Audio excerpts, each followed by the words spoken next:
Good morning, everybody. It's Sunday, and I'm out for a drive. I'm beginning to enjoy.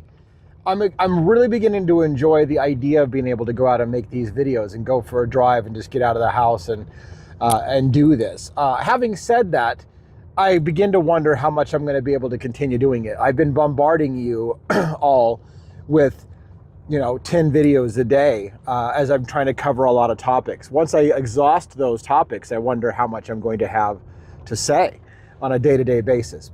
But today I wanted to give you a couple of updates and then talk a little bit about the community, the conspiracy community and my community that I'm building at the Devil's Advocates, to explain to you a little bit of how I feel about people and things that are going on and potential behind the scenes looks at things that might happen in the future so that you can understand a little bit and maybe go to bat for me and protect my reputation a bit if something goes south. Let me explain all that in a moment.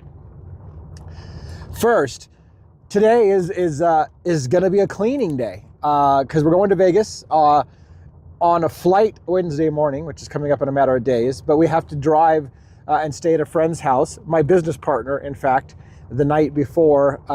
And by business, again, we're not making any money. So let's be clear about this, because again, I feel like I have to caveat anybody that thinks that this is a business is all, oh, that guy's just in it to make money. And we'll get back to that, I guess, in a minute about the whole you're just in it to make money thing. But my business partner, the Devil's Advocate, the other half of Devil's Advocates, which, by the way, as a complete side tangent, since we're doing this, it's funny that more and more people are viewing my wife as the other advocate. Originally, that wasn't the intent. My business partner and I formed this business as just the two of us. We've been best friends for 30-something years. And our spouses are not on that business license. And my wife was okay with that. My wife has her own business. And his wife is okay with that. She has her own thing. And this was a partnership just between him and I. But as he's gotten busy and have less time, and I'm going to try to get him on one of these behind the scenes when we go to see him on Tuesday night. Look, I'm all over the place. This is what I do.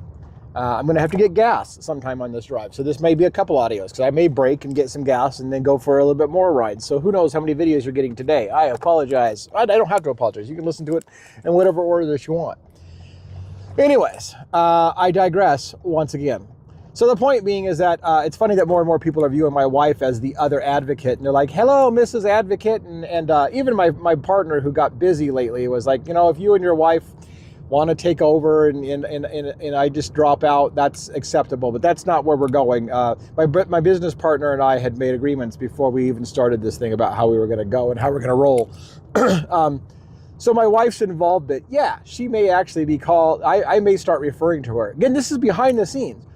I may start referring to her as one of the advocates. I don't know. She's not going to be a full-time person. She's got her own business and she also has her own hobbies, and she's not going to want to do as much as I'm doing. So she'll never be a full vested partner like me. But I guess where I'm going with all that is if you see confusion in the future about whether or not my wife is one of the Devil's Advocates, whether I have a male partner in this venture who's the other advocate, all those things could get confusing because I myself am trying to work out how to refer to my wife. I find that more and more people like to have my wife on the channel. Neither one of us can figure this out. Now let me make clear about this. Let me be clear.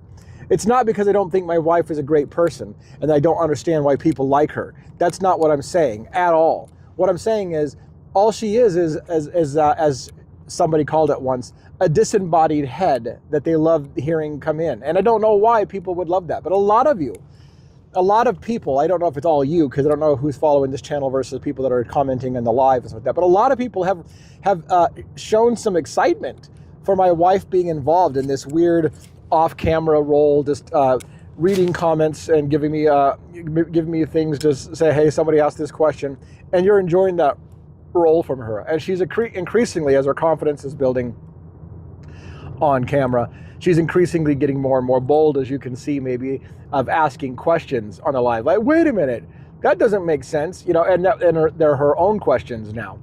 So I don't know how that changes things. Like, do you guys enjoy hearing her on the cuff riff about things, or did you dislike her in the moderator position? We're trying to figure all that out. And again, we're just being us, so I don't know that I'm asking you to tell us how to curtail our show.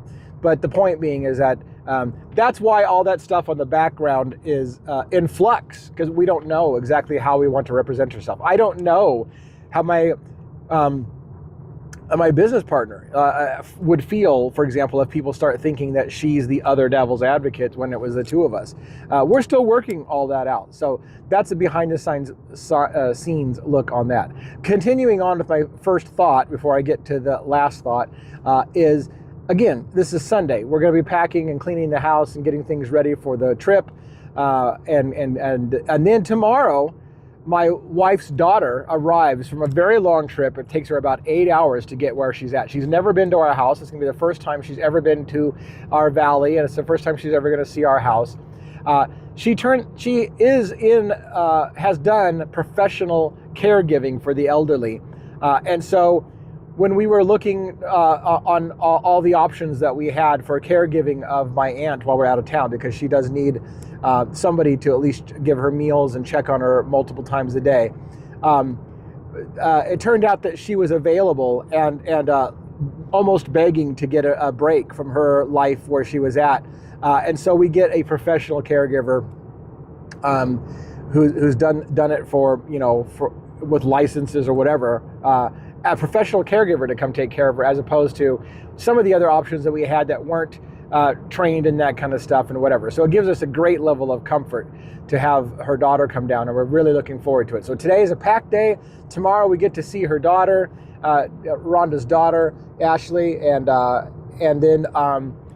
then Tuesday we're leaving to go up to my business partner's house, have dinner with him and his wife, spend the night, and fly out at the butt crack of dawn on Wednesday, heading to Seattle for a connecting flight to Vegas. It's interesting because my wife and I had lived in Seattle for quite a while, and the last time we went to Vegas, we just went straight connect Seattle to Vegas. Now we have to do an intermediate connecting flight, or we have to drive an additional 5 hours to get up to Seattle. So it's a little bit weird when you live in Podunk that we have to go to connecting airports, which is not something I've ever done. I think almost all the flights I've ever done in my life, which is not numerous because I don't have a lot of money and I've never been upper middle class. I think I've been middle class most of my life, but I don't fly a lot, but when I do, it tends to usually be a direct flight. So now I'm doing all these connecting flights, and I get to have the joy of does your flight get in time to make your connecting flight, or whether you're going to get delayed and sit in an airport for 5 more hours because you missed your connecting flight. The kind of stuff I see other people going through when I'm in the airports, and I've never had that happen to me.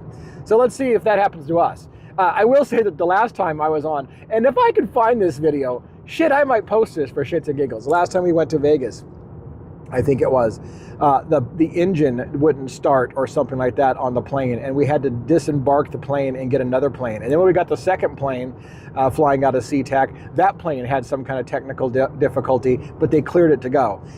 It leaves you a little uncertain about your flight when you've had one plane pulled away from you, and then another plane have technical difficulties, but they're like, you can go ahead and fly that. So I realize that the airline industry is full of flights that happen on a regular basis, every single day, every single hour, over and over and over and over again. And the number of accidents in planes is extremely small compared to the number of accidents in cars. As they always have said, and we believe, you're much more likely to die in a car accident than a plane crash. The numbers are not even comparable. Gosh, I talk a lot.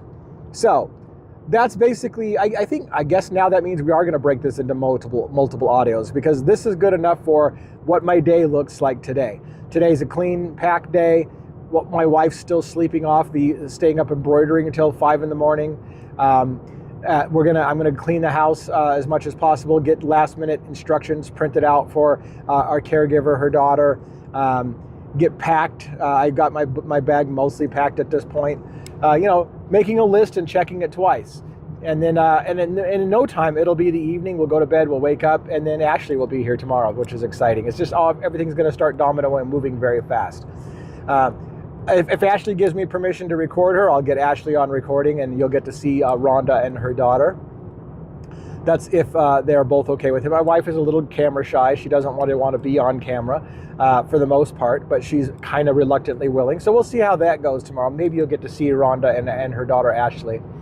And then Tuesday, before we fly out, I'm trying to get my business partner / buddy to get on a drive with me and go talk on lapel mics, and maybe we'll get both of us on camera if we can do that as well. If not, at least both of us on audio, so we can talk a little bit and you can confirm that indeed I do have a partner and kind of understand those things. And again, my next video, I'm going to start getting into the community that I'm involved with here, the people that I'm meeting, and some of the crazy situations I spin myself into that outsiders don't understand. There's a perfectly reasonable and logical explanation for what happened, but it looks crazy when you're a conspiracy theorist or in the conspiracy world or in the true crime world. So I'll cover that next.